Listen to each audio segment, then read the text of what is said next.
ঢাকা বিশ্ববিদ্যালয়ের নির্মাণাধীন ভবন থেকে মাথায় ইট পড়ে গুরুতর আহত বুয়েট শিক্ষার্থী আইসিইউতে লড়ছে মৃত্যুর সঙ্গে।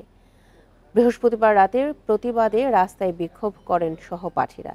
এ সময় ঢাবি ও বুয়েটের কয়েকজন শিক্ষক তাদের দাবি মেনে পরিস্থিতি স্বাভাবিক করেন। এদিকে সকালে দুই বিশ্ববিদ্যালয়ের শীর্ষ পর্যায়ে এ নিয়ে বৈঠকের কথা রয়েছে। বৃহস্পতিবার রাত 10টা থেকে 12টা পর্যন্ত পলাশী মোড়ে অবস্থান নিয়ে বিক্ষোভ করেন কয়েকশো বুয়েট শিক্ষার্থী। মাথায় ইট পড়ে এক সহপাঠী গুরুতর আহত হওয়ার প্রতিবাদে এই ক্ষোভ তাদের।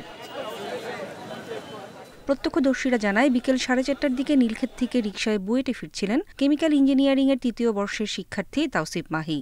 এ সময় ঢাকা বিশ্ববিদ্যালয়ের কর্মচারীদের জন্য নির্মাণাধীন 18 তলা ভবন থেকে ইট পড়ে সেই শিক্ষার্থীর মাথায়। আশঙ্কাজনক অবস্থায় তাকে নিয়ে ভর্তি করা হয় ঢাকা মেডিকেলের আইসিইউতে। বিল্ডিং এর যে পার্টটা সবচেয়ে ক্লোজেস্ট রাস্তার ওইখান দিয়ে আসার সময় ইটটা ফার্স্ট ওর মাথায় পড়ে। এখন ইনস্ট্যান্ট রিয়াকশনেও বুঝে নাই, 1-2 সেকেন্ড যাওয়ার পর আরেকটু ধরেন 20 হাত সামনে আসার পর ও রিক্সা থেকে গড়ায় পড়ে যায়। যতটুকু জানতে পেরেছি তিনি তার শরীরের ডান সাইডের অংশগুলো প্যারালাইজ হওয়ার যথেষ্ট ভালো একটি সম্ভাবনা রয়েছে।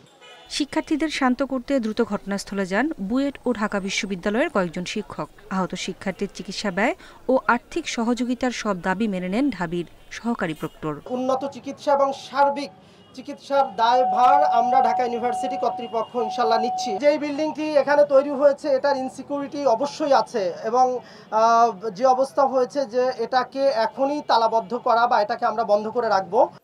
পরে ঢাকা মেডিকেলে আহত তাওসিফকে দেখতে যান শিক্ষক শিক্ষার্থীরা। তাওসিফ মাহিরের অবস্থা আশঙ্কাজনক বলে জানিয়েছেন চিকিৎসকেরা। হেড ইনজুরির ক্ষেত্রে আপনার অলওয়েজ একটা আশঙ্কার বিষয় থাকে এবং ডক্টর বলছে যে 48 আওয়ার্স থেকে 72 আওয়ার্সের মধ্যে তারা দেখবেন আর কি, তারপরে আসলে ওই পুরো বিষয়টা তারা বলতে পারবেন আর কি।